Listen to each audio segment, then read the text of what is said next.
वक्फ तरमीमी bill पर राज्यसभा में मुबाहिस का आगाज हो गया। मरकजी वजीर बराए अक़लियती उमूर किरण रिजिजू ने आज बिल को पेश किया। अपने इफ्तिताही खिताब में मरकजी वजीर का कहना था कि हमने इस बिल को उम्मीद बिल का नाम दिया है।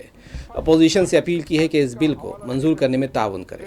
किरण रिजिजू ने कहा कि 2004 में वक्फ की जायदादें 4.9 लाख थी और आज वो 8.72 लाख है। मरकजी वजीर ने यह भी कहा कि यूपीए की हुकूमत ने 2014 में 123 बड़ी जायदादें दिल्ली वक्फ बोर्ड के हवाले की थीं, जबकि ये जायदादें हाउसिंग और शहरी उमूर की वजारत के तहत थीं। किरण रिजिजू ने यह भी कहा कि हम किसी के मजहबी जज्बात को ठेस पहुंचाना नहीं चाहते। मरकजी वजीर का कहना था कि मुसलमान हैसियत के मुताबिक ज़कात और फितरा देते हैं और किसी को इसमें मुदाखलत का इख्तियार नहीं है। राज्यसभा के जुमला अरकान की तादाद 245 है और इसमें 9 नशिस्तें मखलूआ हैं। बिल की मंजूरी के लिए 119 वोट दरकार हैं। NDA के पास 125 अरकान हैं, जिसमें 6 नामजद अरकान हैं और ये नामजद अरकान बिल की हिमायत में वोट दे सकते हैं।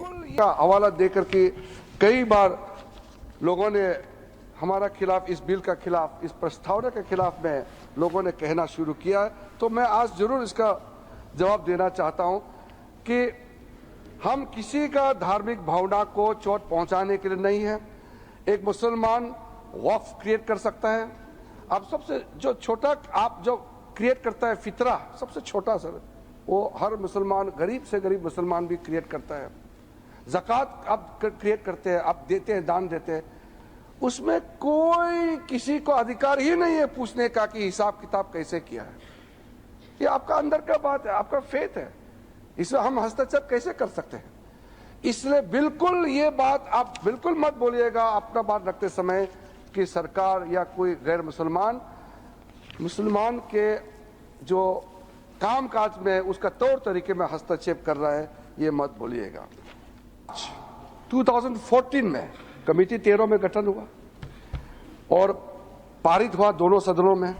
फिर 2014 5 मार्च को, यानी कि 25 दिन पहले इलेक्शन एकदम नोटिफाई होकर के कोड ऑफ कंडक्ट लगने ही वाला है, तब हनन फनन में उस समय के यूपीए सरकार ने देश का राजधानी दिल्ली के अंदर में सबसे प्राइम प्रॉपर्टी 123 प्राइम प्रॉपर्टी को डी नोटिफाई करके दिल्ली वक्फ बोर्ड को सौंप दिया है।